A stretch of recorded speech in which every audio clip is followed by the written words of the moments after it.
بسم الله الرحمن الرحيم. نطلب من السادة المشاركين أخذ مقاعدهم. سنبدأ الجلسة. شكرا جزيلا. يسرني أن أرحب بكم اليوم في الاجتماع التحضيري الإقليمي العربي لاستعراض منتصف المدة الشامل للعقد الدولي للعمل من أجل الماء. ونبدأ هذه الجلسة الافتتاحية بكلمة من السيدة ماريا سيلين، رئيسة التعاون الإنمائي الإقليمي للشرق الأوسط وشمال إفريقيا في الوكالة السويدية للتعاون الإنمائي الدولي سيدا عن طريق الإنترنت. فلتفضل. شكرا. Good morning, everyone. Good morning from Amman, and thank you so much for inviting me to also open up this forum today. Very much appreciate that opportunity. So, distinguished participants, Minister Jabala, Minister Fayyad, Dr. Dashti, UNESCO, it's a great pleasure to be here, and also to say that Sweden is a proud supporter of UNESCO and very happy to participate this morning. Cooperation around shared water resources has the potential to promote trust between countries and to be an instrument for larger cooperation. This is highly important in this region, a region which is, has scarce water resources, and that finds that water resources are shared between two or more countries, and there is a threat to regional cooperation unless we manage these resources jointly. Swedish engagement aims at improving skills in water governance, integrated water resource management, and climate change adaptation, and we cover the entire MENA region. And it is provided our support through capacity building to regional organizations, such as UNESCO, and networks of water professionals, water users, and service providers. Extracting, delivering, and disposing water require energy, and similarly, many processes for extracting and refining various fuel sources and producing electricity use water. Thus, the water, energy, and food nexus means that the three sectors, water security, energy security, and food security, are inextricably linked, and that actions in one area often impact one or both of the other sectors. Sweden acknowledges the importance of the Water Action Decade's efforts in accelerating the progress on achieving the SDG 6 and all of its sub-targets. And in our view, the transformative and systemic change that is needed to drive the process. And a prerequisite for holistic systemic change is a holistic approach where cross-cutting issues also like gender equality and inclusion and links to other water-related SDGs are made explicit and addressed. And we believe that our cooperation here is well aligned also to the priorities of the Water Action Decade. So I want to stress a couple of points that are very important also as we work together with our partners. We consider poverty to be multidimensional, and we describe it in terms of lack of resources, power and voice, opportunities and choice, and human security.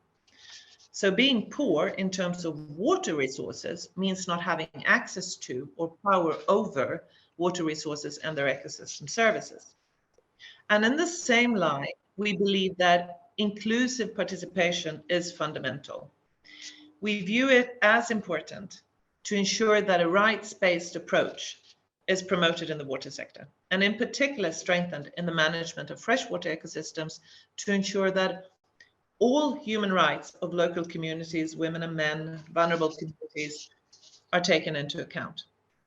And of course, as you know, Sweden pursues a feminist foreign policy, so that everything that we support and our partners work, there should be gender equality mainstream throughout all the interventions. And then speaking about technological enablers that can support accelerating the implementation of the goals, it is particularly important to make sure that these are context sensitive.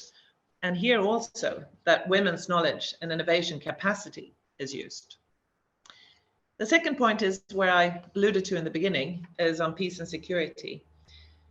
We know that to have inadequate access to water resources of good quality, it creates a myriad of problems, particularly for people living in poverty.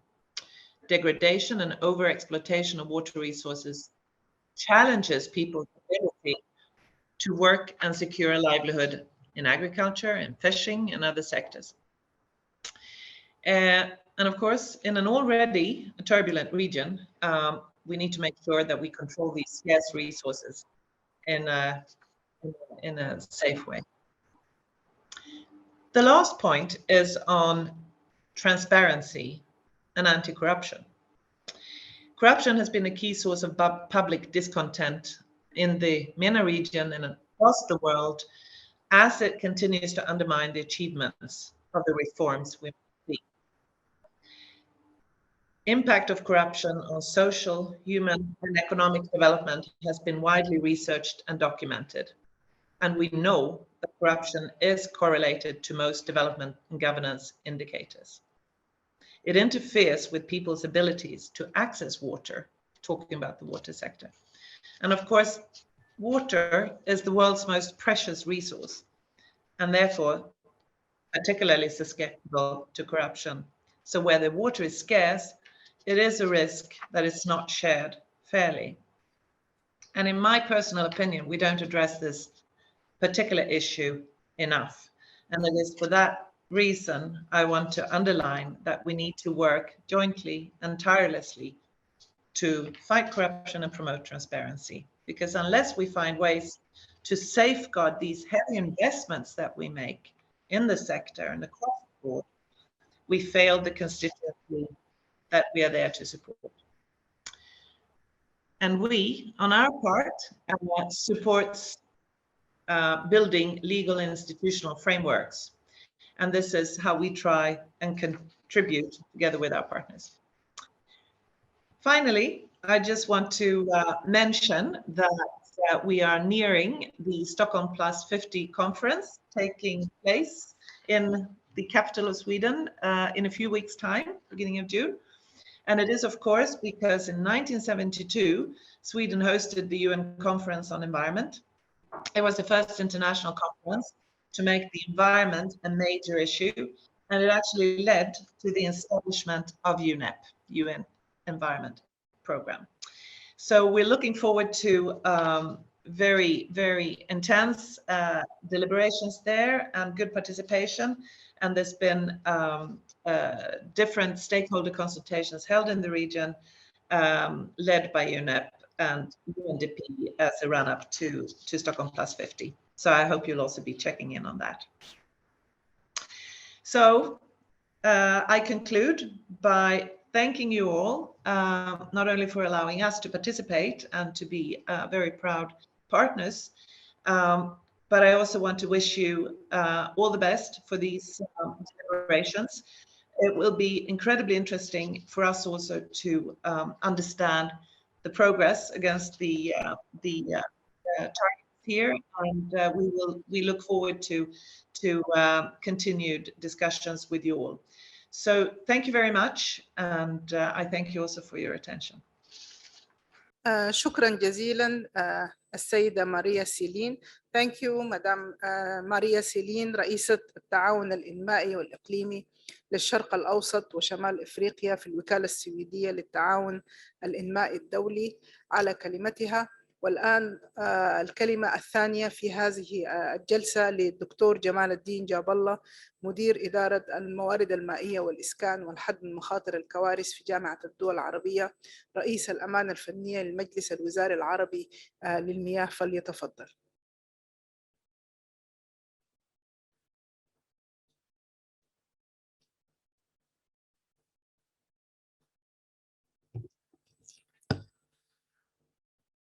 بسم الله الرحمن الرحيم.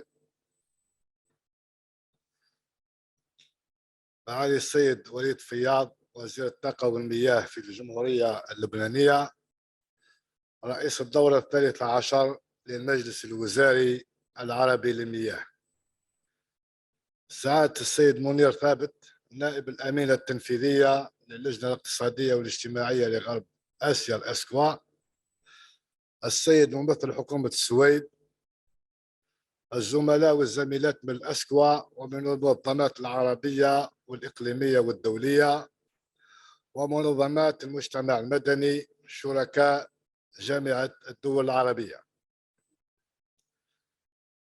اسمحوا لي في البداية أن أنقل لكم تحيات معالي السيد أحمد أبو الغيط الأمين العام لجامعة الدول العربية، مثمنا الدور الذي تقوم به اللجنة الاقتصادية والاجتماعية لغربي آسيا الأسكوا من جهد مقدر خاصة في قطاع المياه، ونقدر التعاون بيننا وبين الأسكوا في هذا المجال الحيوي في ظل ما تعانيه المنطقة العربية من ندرة في المياه، والتي تتفاقم بسبب تأثيرات تغير المناخ على الموارد المائية.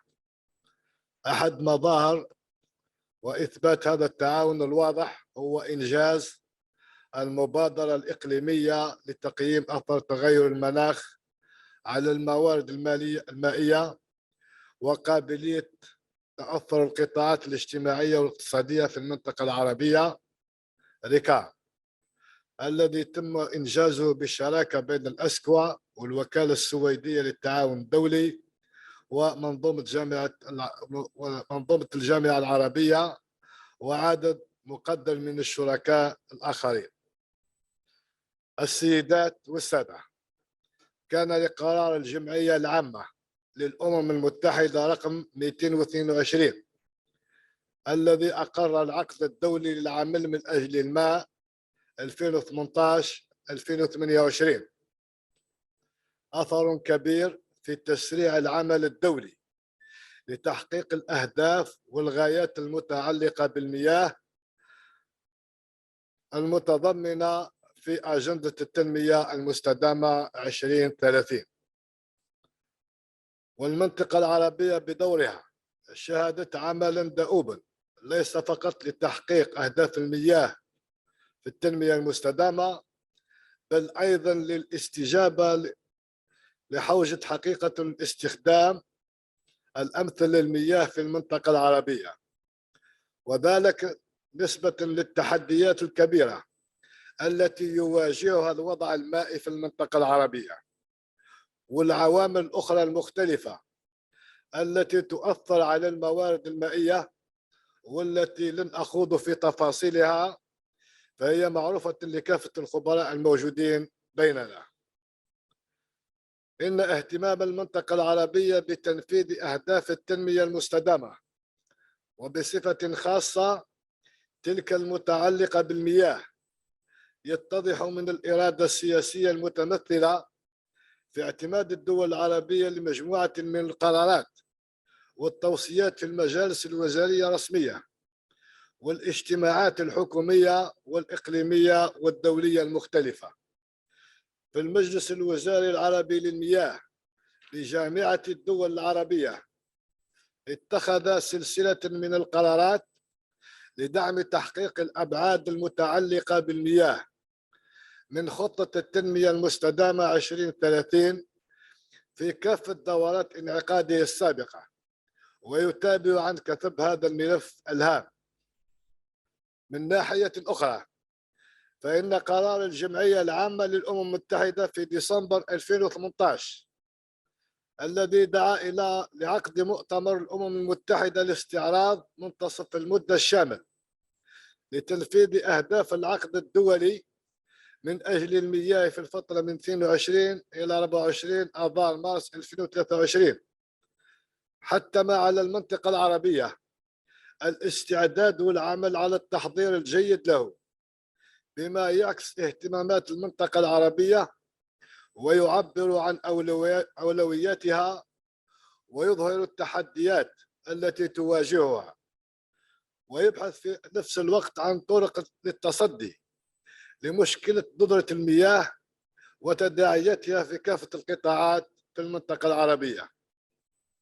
واجتماعنا اليوم والذي تفضلت الأشكر مشكورة بالإعداد الجيد له يصب في تنفيذ قرار الجمعية العامة للأمم المتحدة لعام 2020 الذي رسم خارطة الطريق للعملية المؤدية لانعقاد مؤتمر استعراض منتصف المدة الشامل للعقد الدولي للعمل من أجل الماء، وكذلك تنفيذ قرارات المجلس الوزاري العربي للمياه الذي طلب من الأسكو تقديم الدعم إلى الدول العربية وتنسيق الاستعدادات الإقليمية لاستعراض منتصف المدة الشامل من خلال تنظيم هذا الاجتماع التحضيري الإقليمي العربي الذي نحن بصدده الآن. السيدات والسادة، لا بد وأن ترتكز مناقشتنا اليوم على الجهود السابقة التي تمت لتنفيذ أهداف التنمية المستدامة المتعلقة بالمياه، حيث تمثل مخرجات اجتماعات المجموعة التشاورية الإقليمية بين الوكالات المعنية وأصحاب المصلحة المتعددين لدعم الاستعدادات الإقليمية لاستعراض منتصف المدة بشأن العقد الدولي للعمل من أجل المياه. تمثل اجتماعات هذه المجموعة أحد أهم المدخلات لعكس ما قامت به وتقوم به المنطقة العربية في مجال المياه والقطاعات المرتبطة بها. من ناحية أخرى استذكر الأولويات الإقليمية ووسائل التنفيذ التي تم إجازتها في الاجتماع التحضيري الإقليمي حول قضايا المياه للمنتدى العربي للتنمية المستدامة والمنتدى السياسي رفيع المستوى، المتمثلة في أولاً تعزيز الإدارة المتكاملة للموارد المائية للتعامل مع ندرة المياه. 2. تعزيز التعاون في مجال الموارد المائية المشتركة. 3. المياه عنصر أساسي في التكيف مع تغير المناخ والحد من مخاطر الكوارث الطبيعية. 4. إتاحة خدمات المياه للجميع من خلال تحسين البنية التحتية للمياه. هذه العناصر ما زالت تمثل أولويات المنطقة العربية، لذا فما يستوجب القيام به في هذا الاجتماع اليوم هو أن نقوم بمراجعة ما تم تنفيذه في المنطقة العربية بشأن الأهداف المتعلقة بالمياه من أهداف خطة التنمية المستدامة لعام 2030 وخاصة الهدف السادس، وأن نستعرض التحديات التي تواجه الدول العربية والمنطقة في تحقيق أهداف المياه وكيفية تعزيز القدرات للتنفيذ الفعال وسد الفجوات في التشريعات والسياسات والعمل على تقوية استخدام التكنولوجيا وتوطينها وإنشاء وتطوير قواعد البيانات اللازمة لدعم اتخاذ القرار والتنفيذ وإيجاد حل للمشكلة الأساسية التي تواجه معظم الدول العربية، ألا وهي التمويل وتعبئة الموارد اللازمة لإنفاذ السياسات المتعلقة بالمياه. من ناحية أخرى يجب الاطلاع على الجهود الوطنية وما تقوم به الدول العربية على المستوى الوطني وكيفية تطبيقهم لأهداف المياه وقصص النجاح، وذلك بغرض تبادل الخبرات والاستفادة المتبادلة بين الدول من أجل التخطيط الأفضل للمستقبل. ومن ناحية أخرى كذلك من الممكن أن يستمزج الاجتماع ماهية الالتزامات التي تستطيع الدول العربية الالتزام بها لتنفيذ هذه الأهداف بما يتوائم مع احتياجاتها وقدراتها والموارد المتاحة لديها. وختاما أرى أن هذا الاجتماع يعتبر فرصة سانحة للتحضير الجيد لاستعراض المدة للعقد الدولي من أجل الماء، ومن الممكن أن تكون أحد نتائجه مسودة وثيقة عربية إقليمية تعكس الأولويات العربية بشأن القضايا والفرص المتعلقة بالمياه في المنطقة العربية، وتصب في جهود الاستعراض العالمي ويتم عرضها على المجلس الوزاري العربي للمياه في دورته القادمة في نوفمبر 2022 لاعتمادها. كما يمكن تضمينها في التقرير الأمين العام للأمم المتحدة المزمع إعداده لاستعراض منتصف المدة الشامل للعقد الدولي من أجل الماء، وفي مدخلات مؤتمر الأمم المتحدة الذي سيعقد في الفترة من 22 إلى 24 آذار مارس 2023 باستضافة كريمة من حكومة مملكة هولندا وطاجكستان.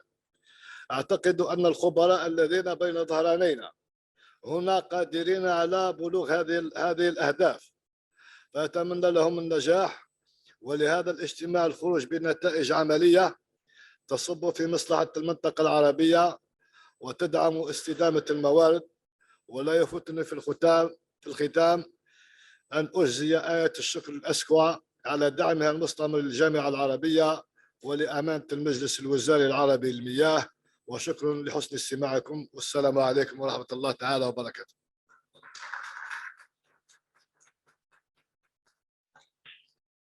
شكرا لدكتور جمال الدين جاب الله للكلمة التي ألقاها. والآن الكلمة لمعالي السيد وليد فياض وزير الطاقة والمياه في لبنان، رئيس الدورة 13 للمجلس الوزاري العربي للمياه، والذي تستضيف دولته الموقرة الإسكوا وهذا الاجتماع. فليتفضل.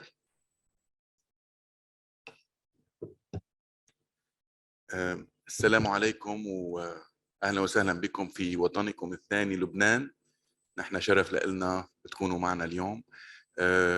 أنا الحقيقة كنت بحضر كلمة باللغة الإنجليزية اللي علاقة بالوضع المائي في لبنان، ولكن من موقعي كرئيس هذه الدورة للمجلس الوزاري المائي للدول العربية في جامعة الدول العربية، أكثر من أن يسرني أن أرحب بكم هنا، وأيضا أنوه بالجهود الذي تبذلها الجامعة العربية والدول المعاونة الشقيقة في سبيل ترسيخ التعاون، ضرورة التعاون الاستراتيجي بين الدول الشقيقة لتأمين الأمن المائي، وأيضا الشراكة الحقيقية والمنصفة باستعمال وإدارة الموارد المائية، كما وأيضا المشاركة والتشارك في الخبرات.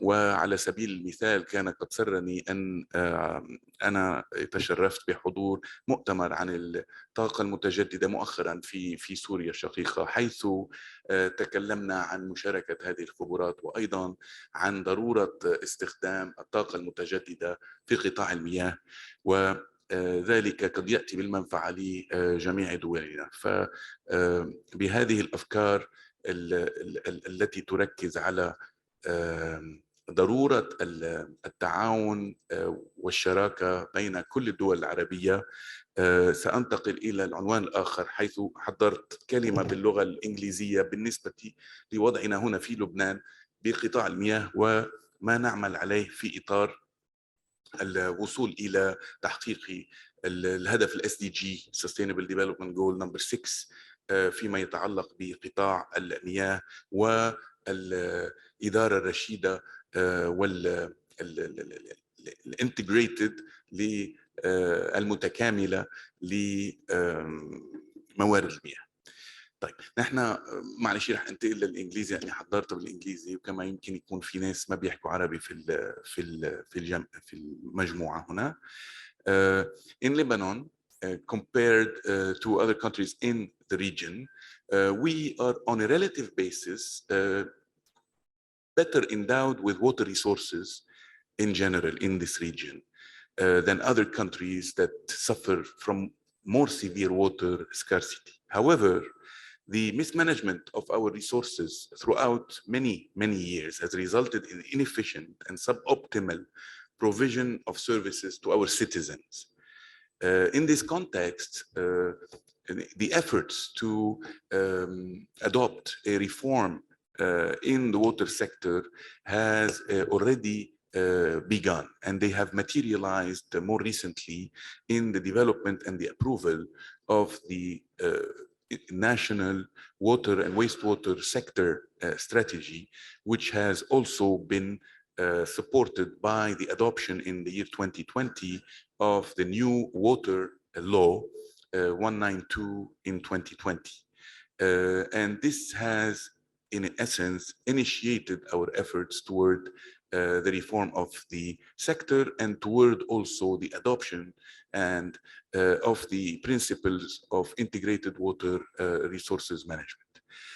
In this context, and more recently with my arrival to the Ministry of Water, Energy and Water, we have developed an updated strategy that prioritizes the sector recovery given the severe financial, economic, and even sanitary crisis that our country suffered over the last couple of years. This water sector recovery plan aims to better align with the SDG 6, and I can lay out in a few words the cornerstones of this recovery plan. Number one is achieving integrated water resource management through the reduction of groundwater exploitation and the use of rechargeable quantities. The increased reliance on surface water and sources that are non-energy consuming, especially for irrigation purposes. The rehabilitation of springs catchments for efficient exploitation.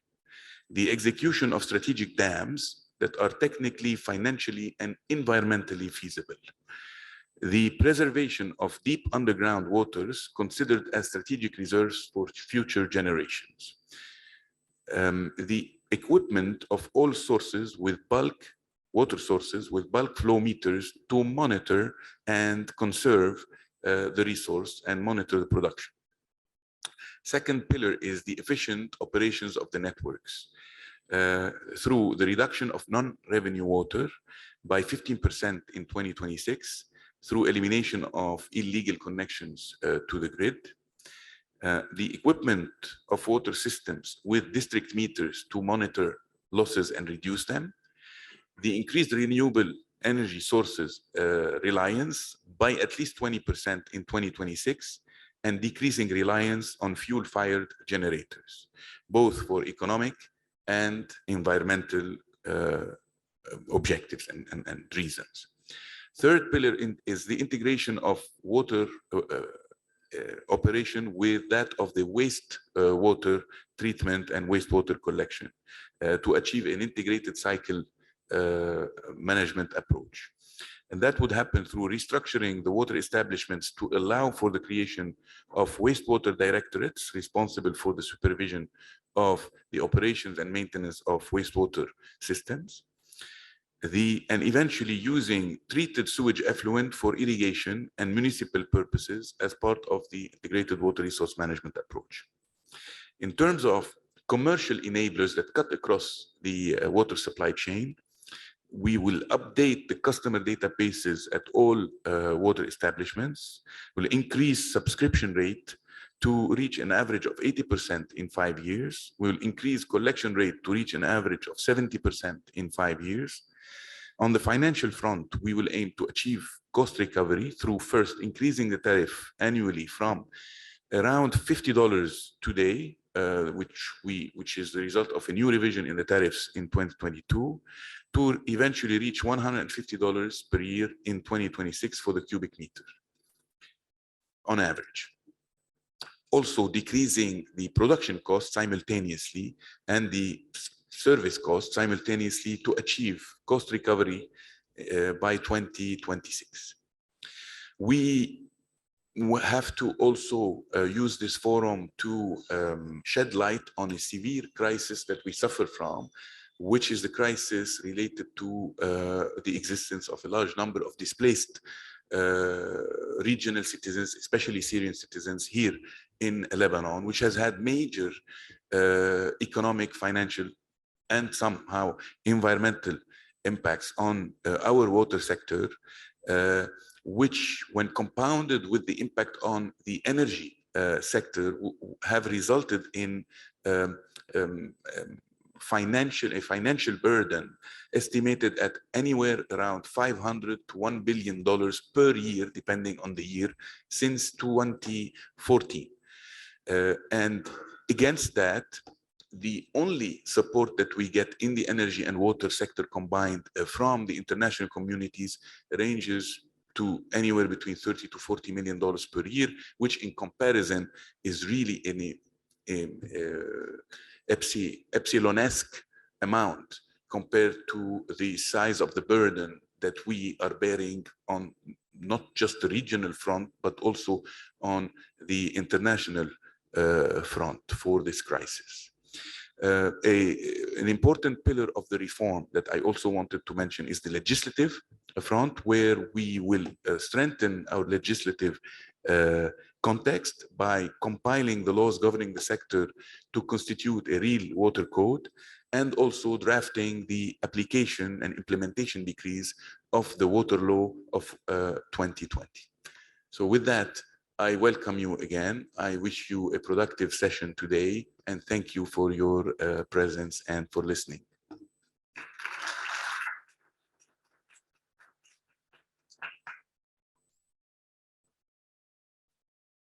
شكرا للسيد وليد فياض وزير الطاقة والمياه في الجمهورية اللبنانية على كلمته الضافية. والآن كلمة السيدة رولا دشتي، وكيلة الأمين العام للأمم المتحدة والأمينة التنفيذية للجنة الاقتصادية والاجتماعية لغربي آسيا الإسكوا، وسيلقي هذه الكلمة نيابة عنها السيد مدير ثابت نائب الأمينة التنفيذية الذي شرفنا بالحضور اليوم، فليتفضل.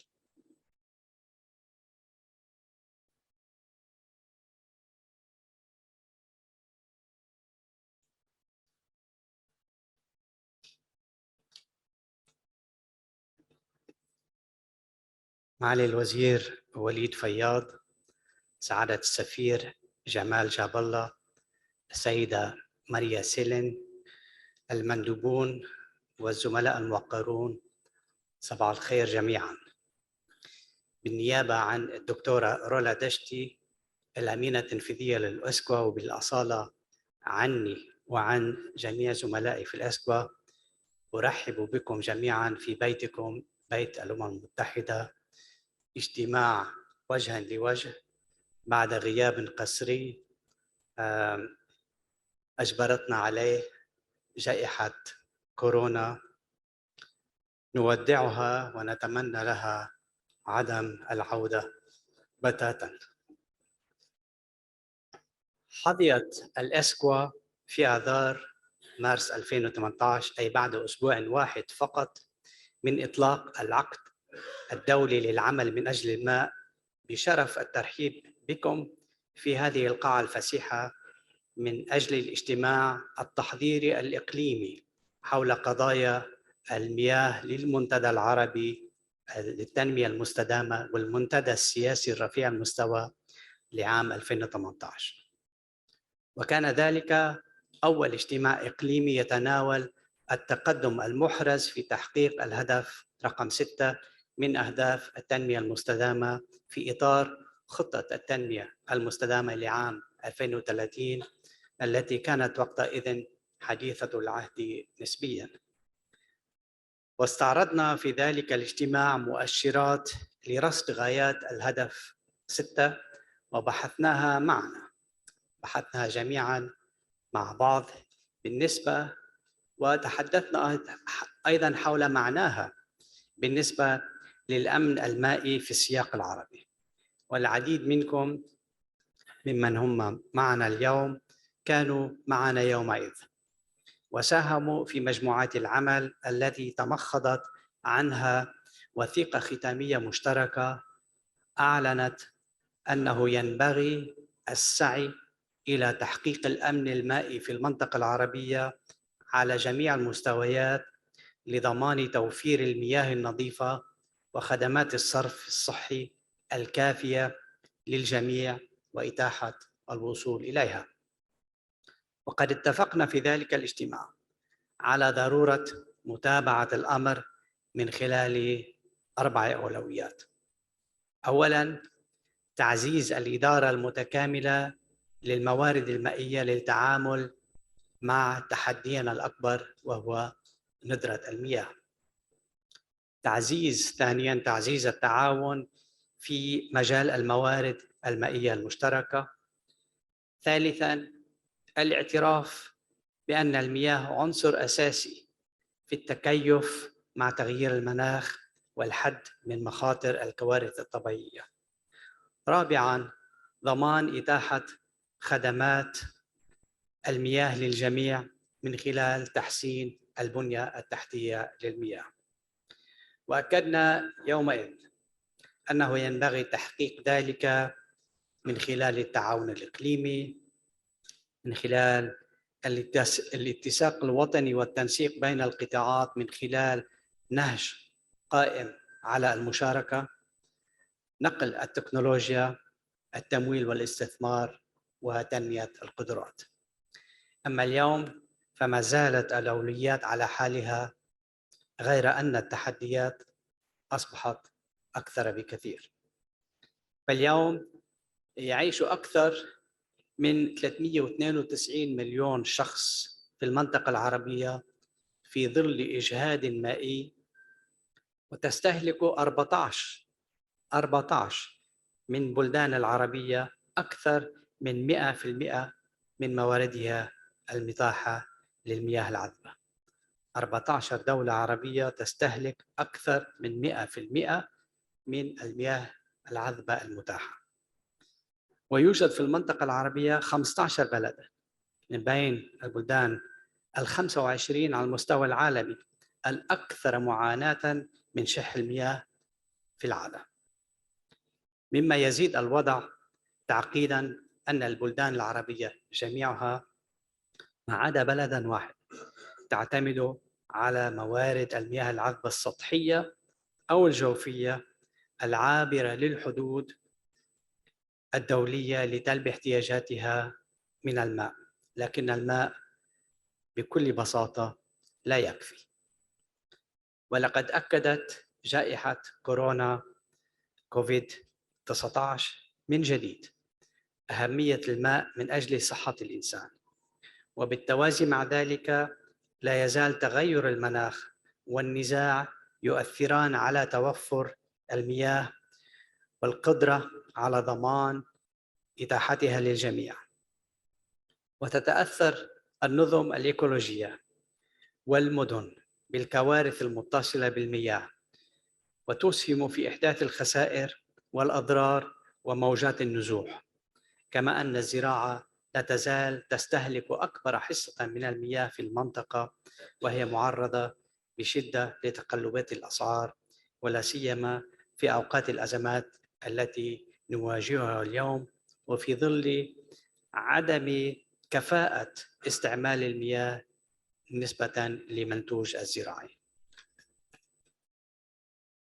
الممثلون من الخبراء الموقرون سنناقش اليوم التقدم الذي أحرزته المنطقة في تحقيق غايات الهدف رقم 6 من أهداف التنمية المستدامة من خلال رؤى يقدمها زملاؤنا في منظومة الأمم المتحدة، غير أن مناقشاتنا ستتناول أكثر من ذلك بكثير، لأن عقد العمل من أجل الماء يرمي إلى إبراز الماء باعتباره رابطاً رئيسياً في دفع التنمية المستدامة وأهمية الإدارة المتكاملة للموارد المائية لتحقيق الأهداف الاجتماعية والاقتصادية والبيئية.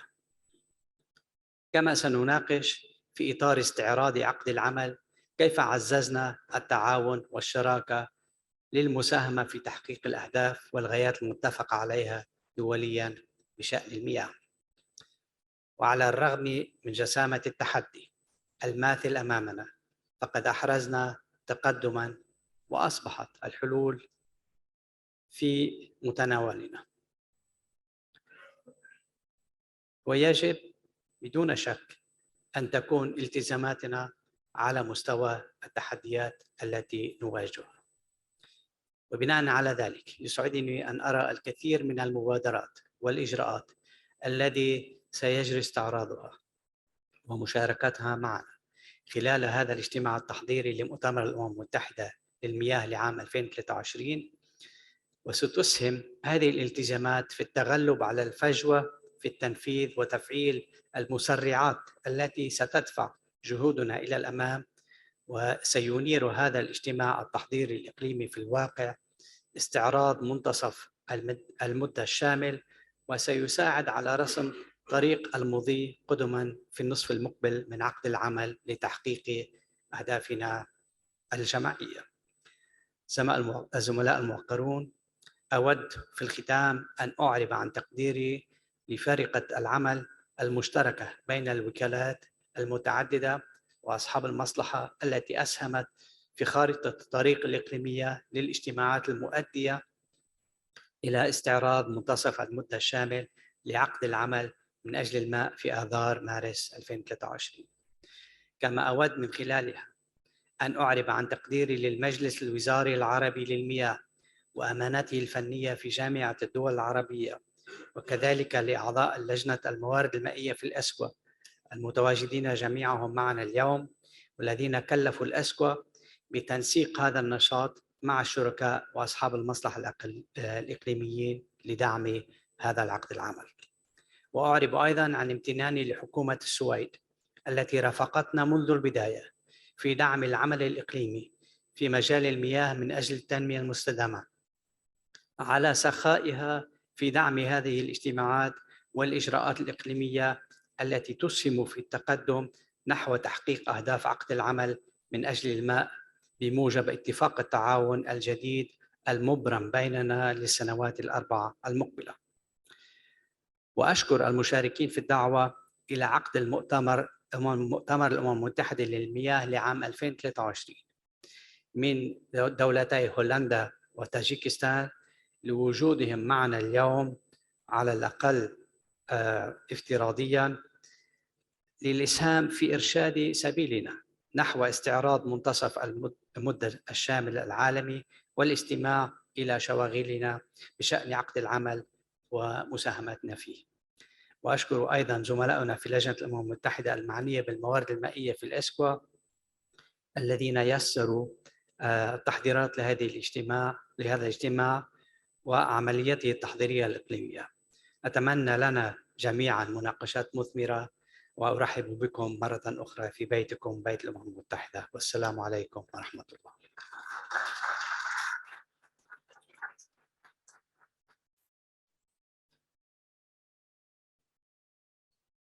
شكرا جزيلا السيد منير ثابت نائب الأمينة التنفيذية للإسكوا على كلمته الضافية والموجهات التي تفضل بها لهذا الاجتماع.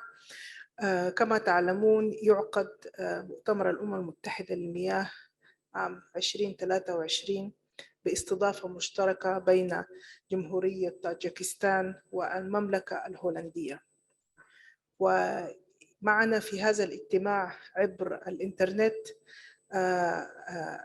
ممثلي عن جمهورية طاجيكستان والمملكة هولندا لإعطائنا لمحات حول العملية التحضيرية الخاصة بهذا المؤتمر. أعطي الكلمة الآن. I will give the floor now to Mr. Sanoy Boyazoda, representative of the Republic of Tajikistan, the Executive Committee of the International Fund for Saving the Aral Sea. He will be joining us online. Please, sir, you have the floor. Thank you. Good morning to everyone. I would like to thank the organizers of the preparatory meeting for the invitation and providing opportunity to make this presentation.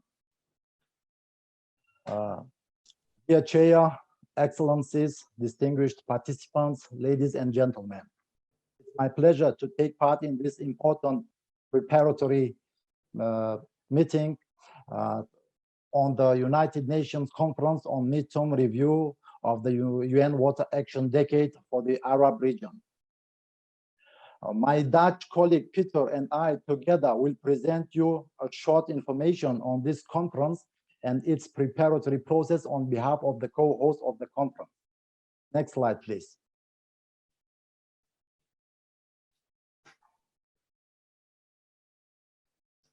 As you are aware, in December 2016, the UN General Assembly Resolution 71222 proclaimed the period from 2018 to 2028 as the International Decade for Action, Water for Sustainable Development.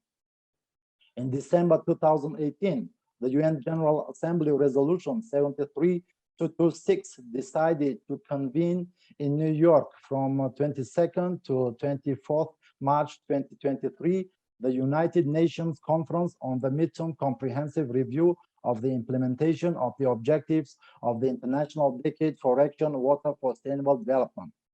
In December 2020, the UN General Assembly adopted the resolution 75212 on modalities of the UN 2023 Water Conference. Next slide, please. Here is some general information on the UN 2023 Water Conference.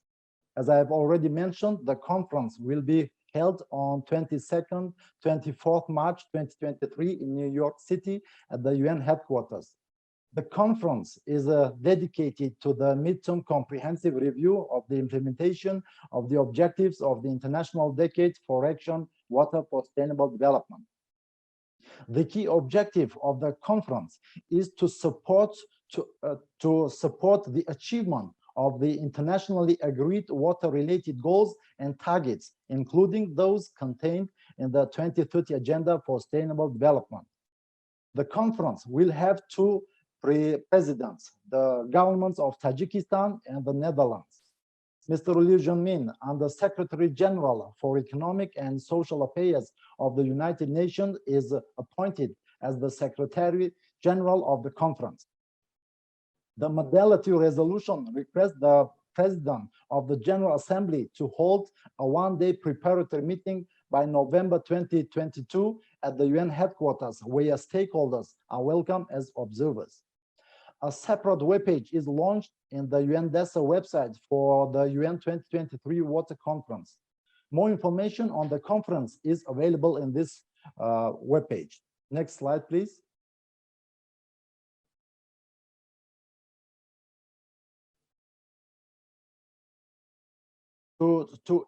Next slide, please.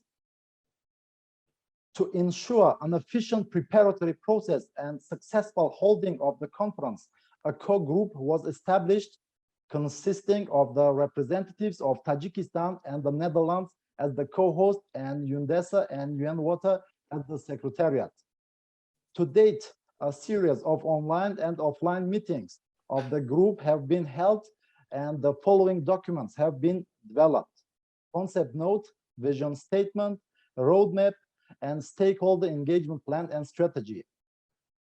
We have already used the platforms of the World Water Week in Stockholm, COP26, UN Water meeting of the Group of Friends of Water, the 9th World Water Forum in Senegal, 4th Asia Pacific Water Summit in Japan, Dushanbe Water Process, and many other events to inform different stakeholders about the conference and to get them involved in its preparatory process. On 7 April, we briefed the missions in Geneva at the UN Water meeting, and on 12 April, we briefed member states in UN New York. The next are Dushanbe Conference and the UN Ocean Conference in Portugal. Now I would like to get the floor to my colleague, Peter Decker.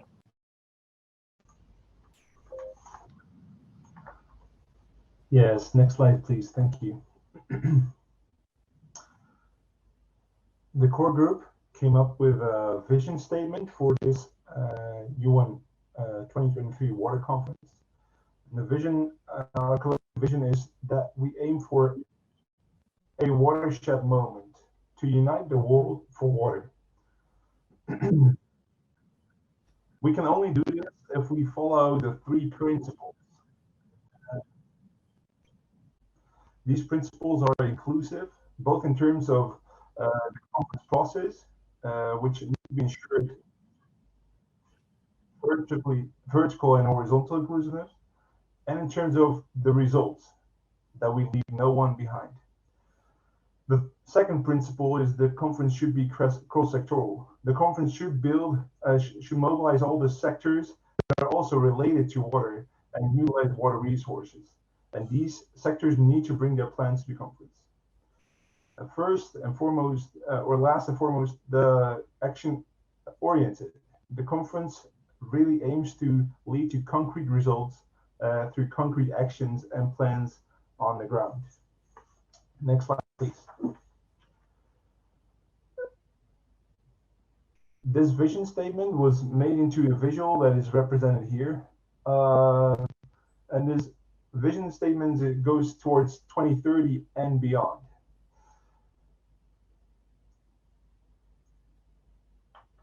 Next slide, please.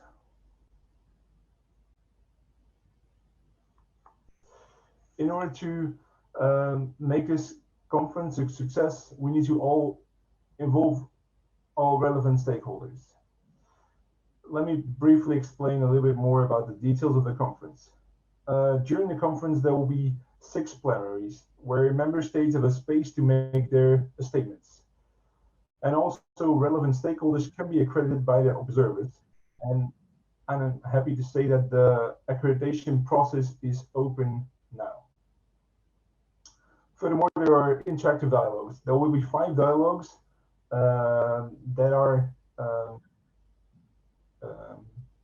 that member states and stakeholders are consulted on the themes for those.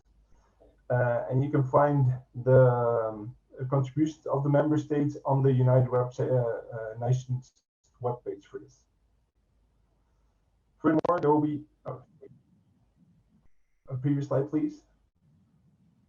There will also be special events. Co-hosts decided to strive to organize 3 to 5 special events on different themes. Also, member states and other stakeholders will organize many side events that are cross-cutting and that aim for action. And eventually, there will also be cultural elements and more to the conference. Next slide, please. Now you see the roadmap for the UN 2023 Water Conference to the midterm review of the UN Water Action Decade. As you can see, as Sanoy mentioned, we had a resolution in 2020, a high-level preparatory meeting in 2021, and currently we are in the process of implementation and water for all sector ministers meeting in Indonesia.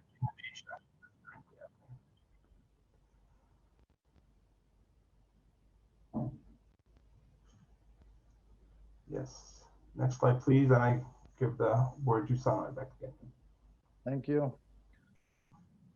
Here, I would like to draw your attention on the second Dushanbe Water Decade Conference, which is expected to be a milestone towards the UN 2023 Water Conference.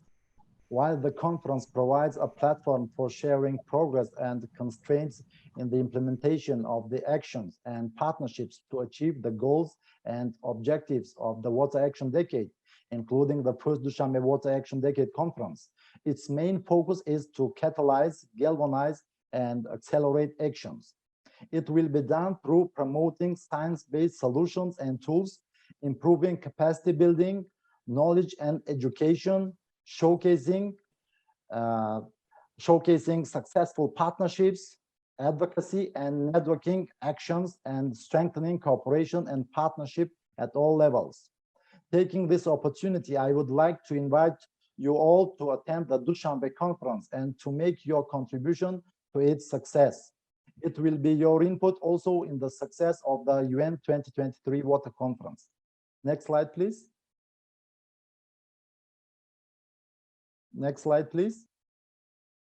As the part of awareness raising and stakeholder engagement campaign, Mina Guli, a leading water advocate, eco-activist, Australian runner, organizes a one-year global water marathon, Run Blue, to attract more attention and promote stakeholders' engagement in the preparatory process and the conference itself. This global campaign is being supported by Tajikistan and the Netherlands as co-chairs of the conference.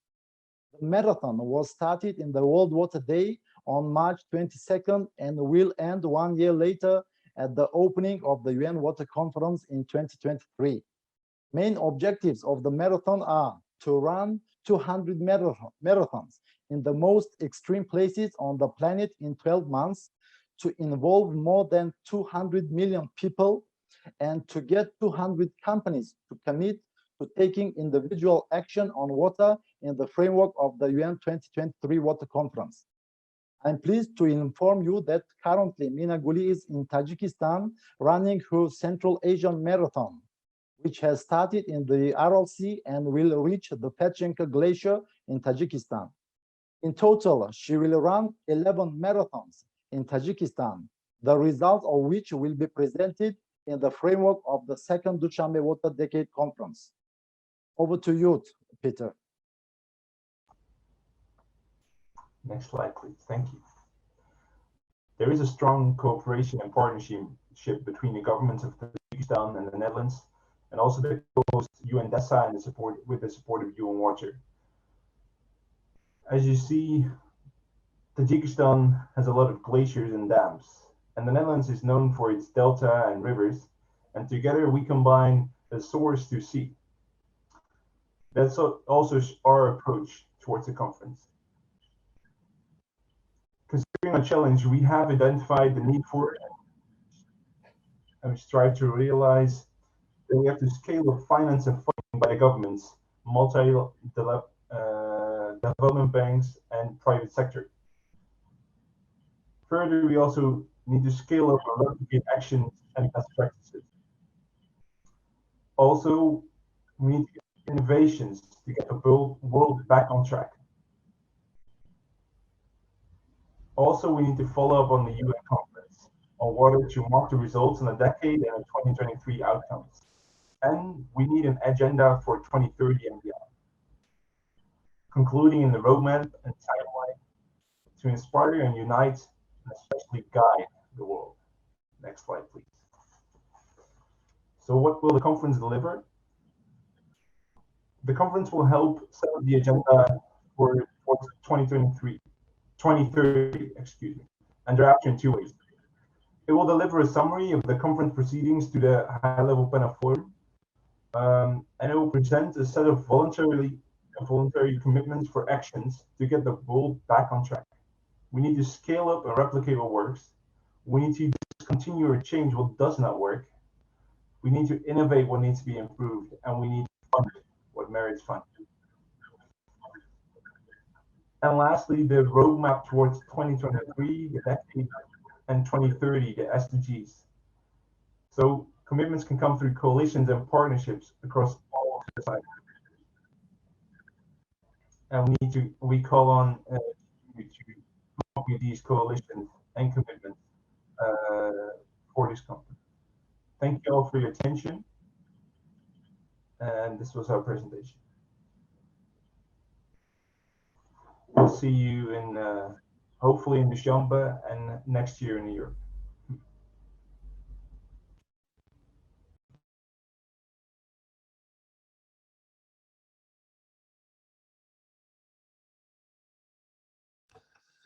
I thank the representative of Tajikistan for this informative presentation on the preparation and the efforts that are being exerted in the preparatory process for the UN 2023 Water Conference.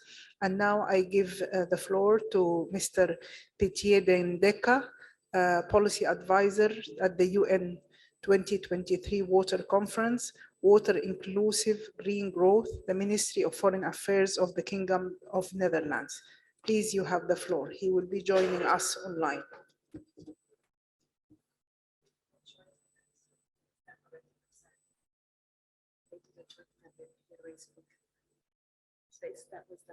Okay. I have been informed by Carol that the Republic of Tajikistan and the Netherlands, they have given us a joint presentation. So I thank both of them. And now we will proceed to the work of this meeting. وأعطي الكلمة للسيدة كارول شوشاني لتقدم لنا استعراض لجدول الأعمال. Ms. Carol, you have it. Hello, everyone. Welcome back. It has been a long time. I see many familiar faces when we were here in 2018, first discussing the Water Action Decade. And I was just wondering, just to warm us up, how many of you were here? I know at least 5.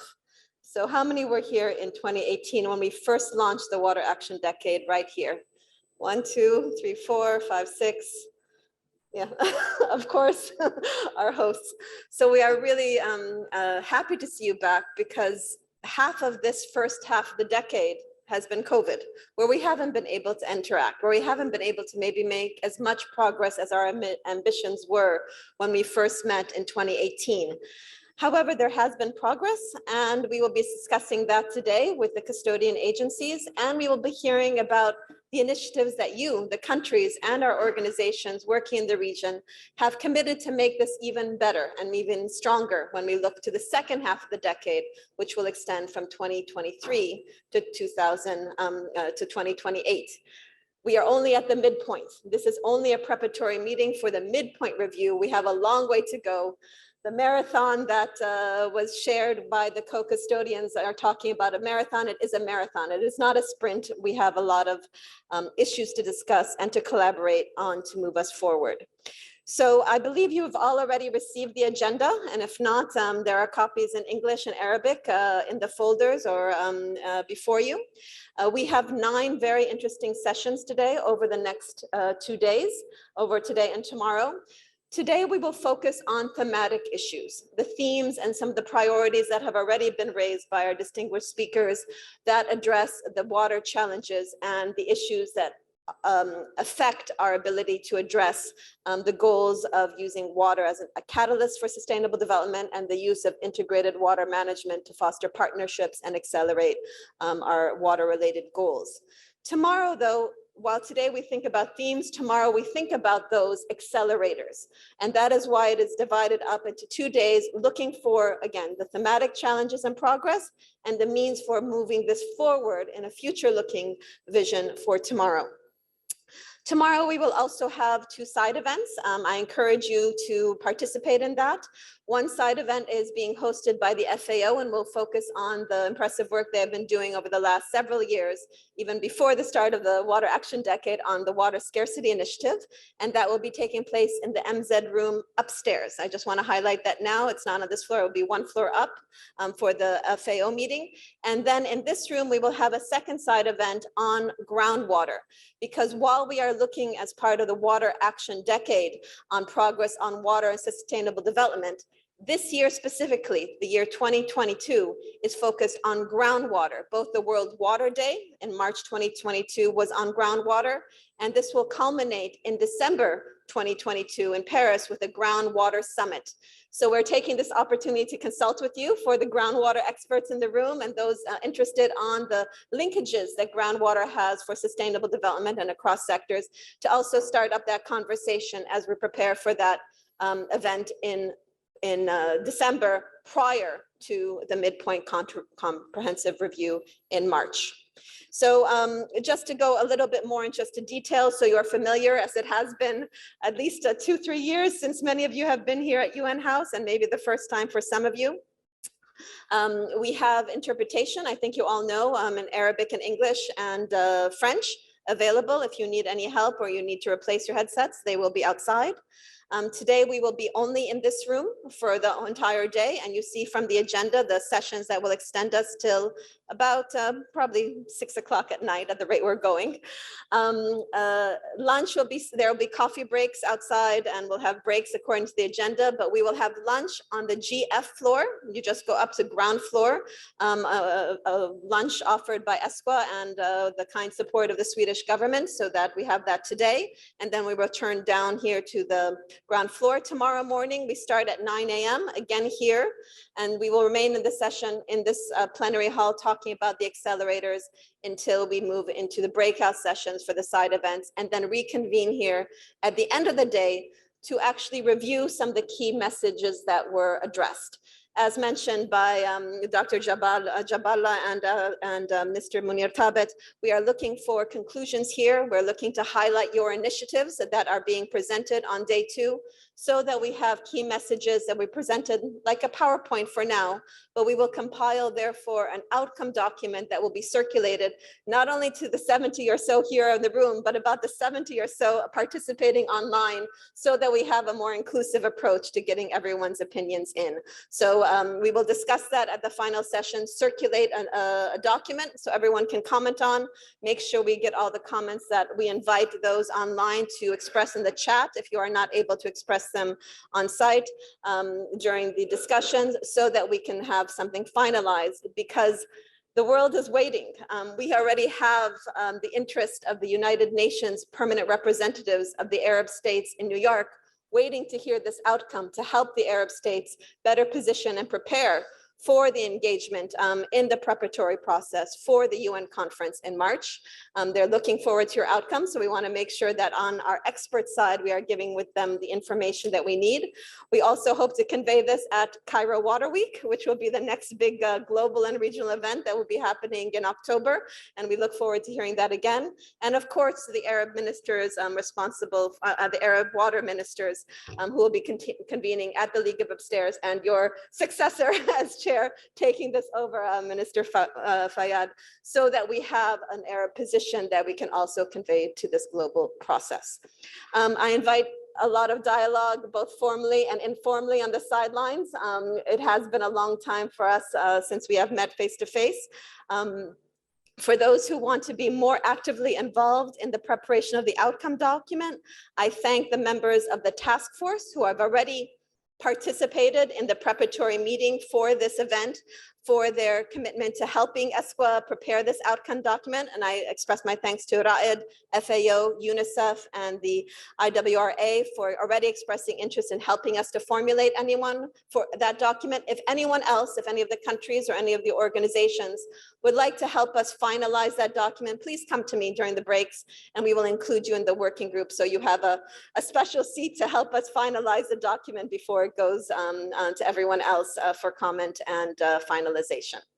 So thank you very much again for your participation. I think this concludes our opening session. I extend my thanks also on behalf of ESQA to Madame Shahira Wahbi, who has been our moderator at the opening, and I think we are ready to move to our first formal session of the meeting. So thank you very much. And thank you, distinguished guests, for participating in this opening. And we'll go directly next to the next session. Thank you.